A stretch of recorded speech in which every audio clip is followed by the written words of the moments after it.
Hello everyone. तो कैसे हो आप सब? आई होप आप सब एकदम बढ़िया हैं। सबसे पहले तो कॉन्ग्रेचुलेशंस उन सभी स्टूडेंट्स को जिन्होंने सीए इंटर जनवरी 2025 का अपना एग्जाम कल क्लियर कर लिया है।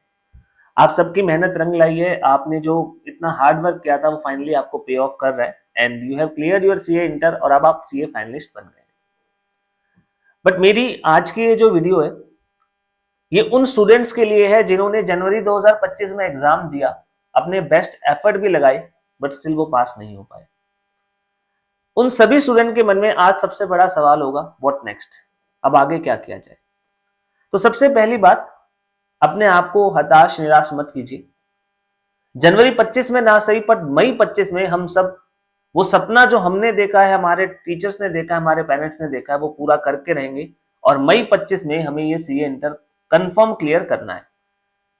इस जोश के साथ मैं मानता हूं कि कल आपका बहुत दिन खराब रहा है, बट आज आपको एक नई शुरुआत करनी होगी इस नए जोश के साथ। और आज मैं आपके साथ यही डिस्कस करने वाला हूं कि हमें अब आगे क्या करना है। सिर्फ 2 महीने रह गए हैं आपके पास। मई में आपके एग्जाम होने वाले हैं। मार्च और अप्रैल का ये 2 महीने का समय है जिसमें आपको फिर से अपने आप को जो है लगाना है मेहनत में, सो दैट इस बार मई में तो हमें कंफर्म करना है। ये अटेम्प्ट हमें ऐसे देना है कि जैसे हमारा ये पहला और आखिरी अटेम्प्ट है, और पूरी जी जान लगा देनी है कि इस बार तो हमें ये मई में हमारा सीए इंटर क्लियर करना है। तो चलिए सबसे पहले हम डिस्कस करते हैं आज 5 पॉइंटर स्ट्रेटेजी।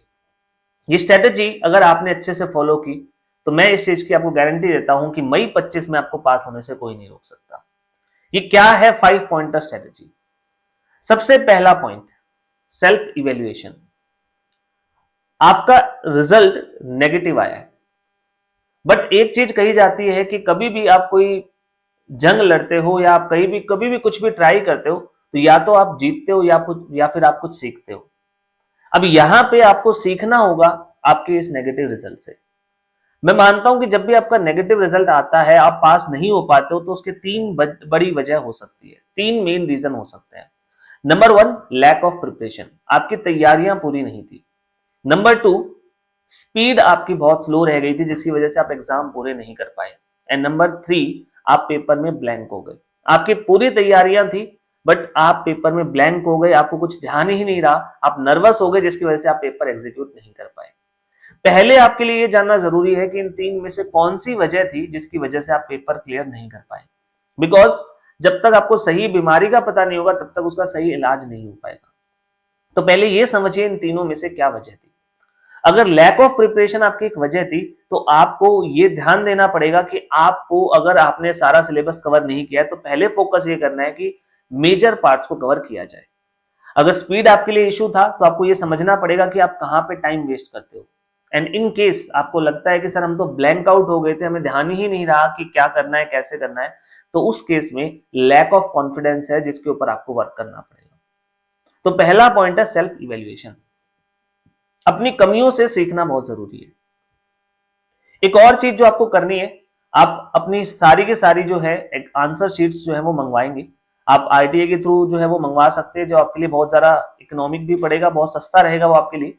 और ये शीट्स जो है नॉर्मली 20 से 25 दिन में आपके पास आपकी मेल आईडी पे आ जाती है, जिनको आप इवेल्युएट कर सकते हो अपने फ्रेंड्स को, अपने मेंटोर्स को, अपने जो गाइड करने वाले जो भी आपको लगता है कि हमें गाइड कर सकते हैं, आप उन्हें ये अपनी शीट्स आंसर शीट शो कर सकते हो, जो आपको गाइड करेंगे कि आप क्या मिस्टेक्स कर रहे हो और कैसे आप उन्हें इंप्रूव कर सकते हो। तो सबसे पहली चीज जो आपके लिए जरूरी है वो है सेल्फ इवेल्युएशन। आप कहां पे स्टैंड करते हो ये देखना बहुत जरूरी है।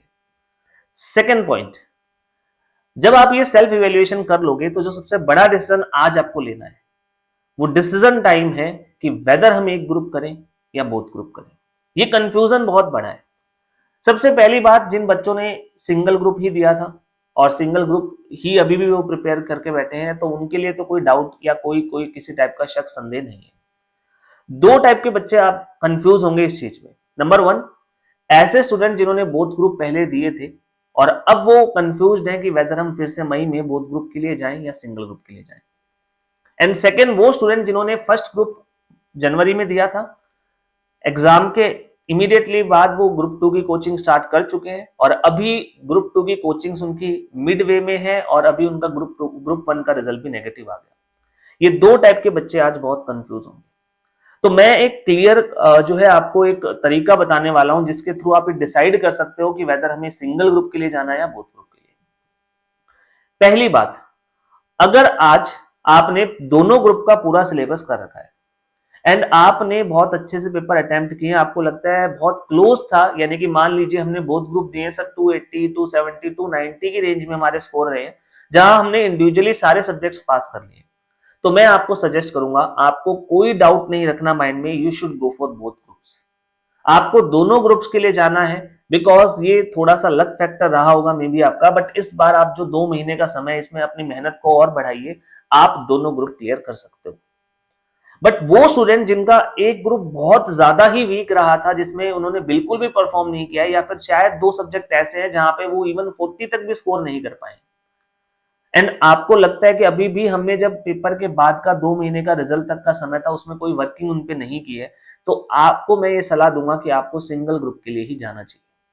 बिकॉज आपके 2 सब्जेक्ट इतने वीक हैं कि आपके पास अब इतना टाइम नहीं है कि उन 2 सब्जेक्ट्स को आप वर्क करके पूरा भी कर सको एंड देन बाकी 4 की रिवीजन भी कर सको। सिंस सिर्फ 2 महीने का टाइम है, तो बहुत ज्यादा आपके पास समय नहीं होगा कि आप नई चीजों को कर सको। तो जिनका 2 पेपर बहुत ही ज्यादा वीक रह गए थे, मैं उनको सजेस्ट करूंगा कि आप सिंगल ग्रुप के लिए जाइए। और वो स्टूडेंट जिन्होंने एक ग्रुप पूरा करके पेपर दे दिए थे और ग्रुप 2 की कोचिंग स्टार्ट कर दी थी, उन्हें भी यही इवैल्यूएशन करना पड़ेगा कि उनकी कोचिंग क्लासेस कितनी हो गई है। अगर आपने अपना सिलेबस सारा कर लिया है एंड ग्रुप 1 में भी आप काफी हद तक कॉन्फिडेंट हो, बहुत क्लोज आपका जो है वो रिजल्ट रहा है, तो देन आप बोथ ग्रुप की सोच सकते हो। लेकिन अगर आपका ग्रुप 1 का रिजल्ट बहुत ही वीक रहा है एंड ग्रुप 2 में भी आपने बहुत ज्यादा प्रिपरेशन नहीं की है, तो अगेन मैं आपसे कहूंगा आप ग्रुप 1 के लिए ही फोकस कीजिए, आप ग्रुप 2 के लिए फोकस मत कीजिए। या जो भी आपको ज्यादा कॉन्फिडेंट लगे, फर्स्ट ग्रुप और इधर सेकंड ग्रुप, आप सिंगल ग्रुप के लिए जाइए, बोथ ग्रुप के लिए मत जाइए। तो ये डिसीजन लेना बहुत जरूरी है आपके लिए। आज जब आप अपना प्लान करोगे कि वेदर हमें एक ग्रुप या 2 ग्रुप के लिए जाना है, अपना अगला स्टेप या अगले स्ट्रेटेजी उसी के अकॉर्डिंग बनेगी। तो step 2 would be decision time. Decision लीजिए कि हमें एक ग्रुप देना है या बोथ ग्रुप देना है।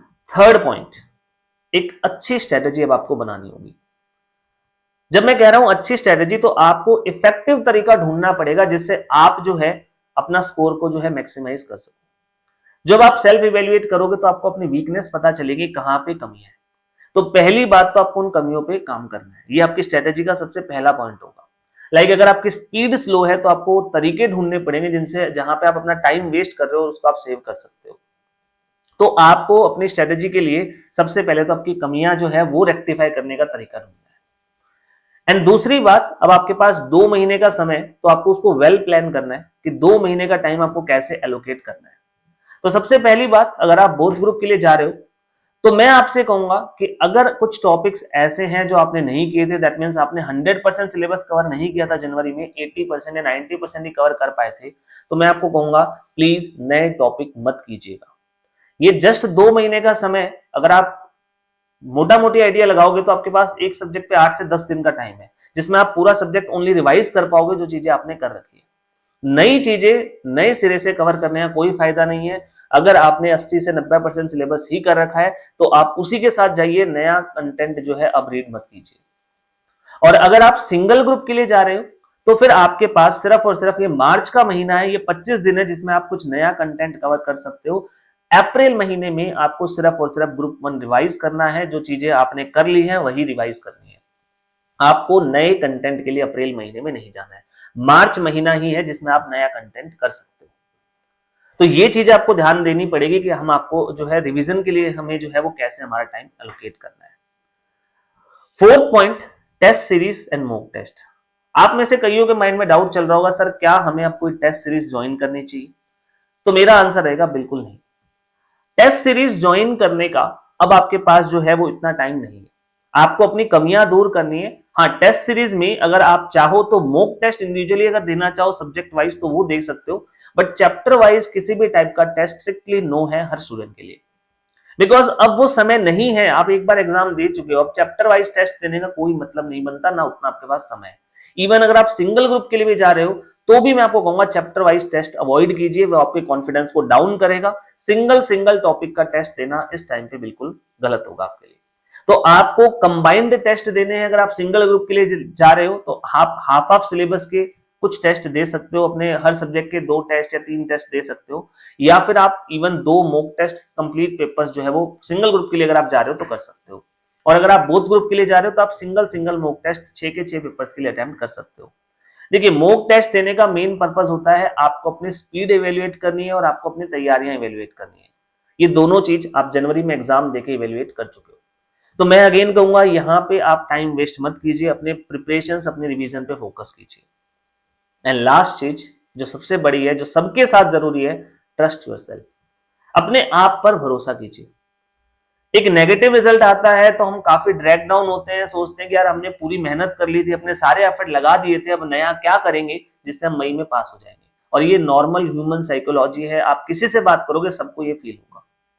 बट आपको ट्रस्ट करना पड़ेगा। पास्ट में भी ऐसा हुआ है, मल्टीपल अटेम्प्ट लगे हुए स्टूडेंट्स ने आगे चल के फाइनल्स में या रैंक भी यहाँ पे सिक्योर किया ऑल इंडिया। तो ऐसा नहीं है कि आपके अटेम्प्ट लग गए तो अब आगे तो आप पास हो ही नहीं पाओगे, आपकी तो लाइफ में ही जो है काफी ज्यादा जो है वो नेगेटिव चीजें चलती जाएंगी, या फिर आपको आर्टिकलशिप में बहुत इम्पैक्ट पड़ेगा। वो सब मत सोचिए, उनमें से कोई भी चीज मत सोचिए, बस फोकस कीजिए कि अब हमें मई में से क्लियर करना है। तो अपने आप को ट्रस्ट कीजिए। अपने फ्रेंड्स की स्ट्रेटेजी को कॉपी मत कीजिए, किसी रैंक होल्डर के स्ट्रेटेजी को कॉपी मत कीजिए। सिर्फ गाइडेंस लीजिए कि क्या हो सकता है, कैसे हो सकता है, then make your own strategy जो आपको फिट आए, जो आपके हिसाब से क्राफ्टेड हो। ये पांचों पॉइंट को ध्यान में रखते हुए अपनी प्रिपरेशंस फिर से कीजिए। एंड मुझे पूरा यकीन है आप सब पे कि आप मई में अपने जो एग्जाम्स है वो सीए इंटर के जरूर क्लियर कर दोगे। कोई जरूरी नहीं है कि आप बोथ ग्रुप के लिए जाइए, सही स्ट्रेटेजी बनाइए। इस चीज में कोई शर्म मत मानिए कि हमने सर पहले बोथ ग्रुप दिया था, हमारे सारे फ्रेंड्स नोन क्या कहेंगे कि तुम सिंगल पे आ गए। इससे कोई फर्क नहीं पड़ता। मई में एग्जाम देने के बाद सितंबर सिर्फ और सिर्फ 3 महीने का गैप रहेगा, आप आराम से सितंबर तक में उसे क्लियर कर सकते हो। तो अगर आपकी प्रिपरेशंस काफी लैग कर रही है तो मैं आपको कहूंगा हाफ हार्टेड बोथ ग्रुप के लिए जाने से बेटर है फुल हार्टेड आप सिंगल ग्रुप के लिए जाइए। एंड एक चीज ध्यान रखना, कोई भी रिजल्ट डिफाइन नहीं करता है कि आप क्या हो, आप क्या कर सकते हो, आप कौन हो।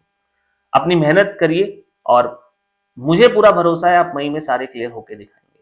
तो all the best for your preparations.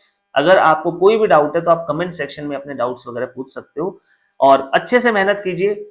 मई 25 में आप सभी जरूर पास हो जाएंगे।